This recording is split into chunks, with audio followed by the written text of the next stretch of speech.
तमकं हृदे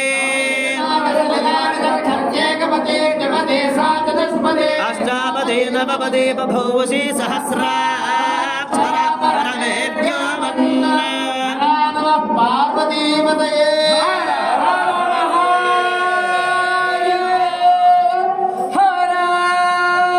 सोमेश्वर भगवान के